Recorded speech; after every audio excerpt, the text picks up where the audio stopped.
سادہ کھاؤ، رات کو جلدی سوو، صبح جلدی اٹھو۔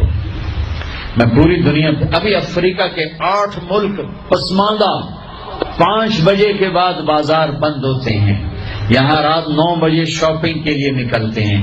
میرے رب نے رات سونے کے لیے بنائی، دن کام کے لیے بنایا۔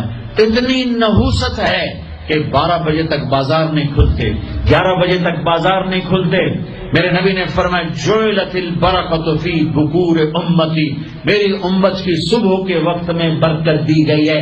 میرے نبی نے فرمایا صبح کے وقت میں رزق تلاش کرو، صبح کے وقت میں اپنے رزق کی طلب سے غافل نہ ہو، سو نہ جاؤ۔ اب سارا تاجر صبح سوتا ہے، ساری منڈیاں، سارے بازار رات 11 بجے تک کھلے ہوئے ہیں، بچوں سے دور، بیویوں سے دور۔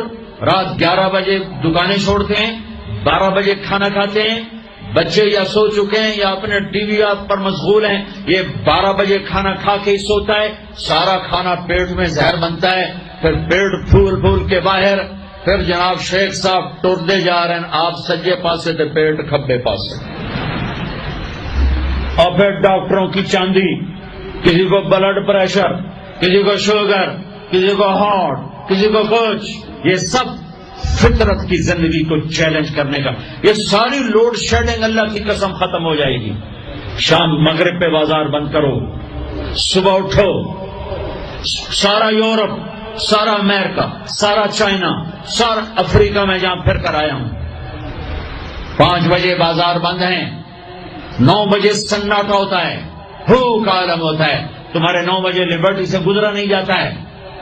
کیا ظلم و ستم ہے، نہ دین جانتے ہو نہ دنیا جانتے ہو، نہ تم دین کے واقف ہو نہ دنیا کے واقف ہو، دنیا سے بھی جاہل ہو، دین سے بھی جاہل ہو، دنیا کا بھی ظلم کر رہے ہو، دین کا بھی ظلم کر رہے ہو۔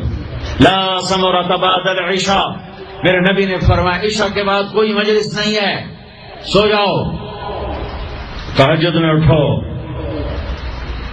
12 بجے کے بعد جو آدمی سوتے ہیں ان کے جسم کی ریپیئر ہوتی نہیں ہے، جو دن میں سوتے ہیں ان کے جسم نیند مستری ہے، پلمبر ہے، آپ کے پوری باڈی کی ریپیئر کرتا ہے نیند کا نظام۔ لیکن جب آپ 12 بجے کے بعد سوتے ہیں یا فجر کے بعد سوتے ہیں وہ کام ہی نہیں کرتا، وہ کہتا میری چھٹی میں نہیں کرنا۔ جب آپ 10 بجے سو جاتے ہیں وہ پورا ایکٹیو ہو جاتا ہے، پورے جسم کو چست کر دیتا ہے۔ جب آپ صبح 4 بجے اٹھو، 5 بجے اٹھو تو آپ تازہ ہو گئے۔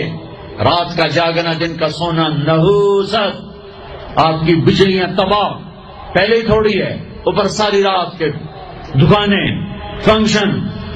یہ تو اللہ حکومت کا بھلا کرے، یہاں کی حکومت کا، کہ 10 بجے کا انہوں نے ڈنڈا چلایا تو خوش، ورنہ تو 10 بجے تو بارات کی تیاری ہو رہی ہوتی اور 1 بجے کھانا ہو رہا ہوتا تھا۔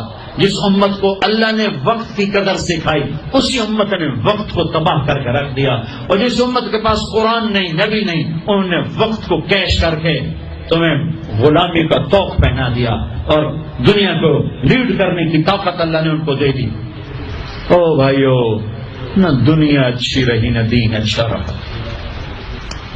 رات کو جلدی سو، فجر پڑھی جائے گی آرام سے، تہجد پڑھی جائے گی آرام سے، کچھ وقت اللہ کے قرآن کے ساتھ گزارو، کچھ اللہ کے نبی کی زندگی پڑھو، کچھ اللہ کے نبی کے فرمان پڑھو، نیک لوگوں کی ہسٹری پڑھو، اپنے اللہ کے محبوب بندوں کی تاریخ پڑھو، اولیاء کرام کی تاریخ پڑھو، اپنے ماں باپ کو عزت دو۔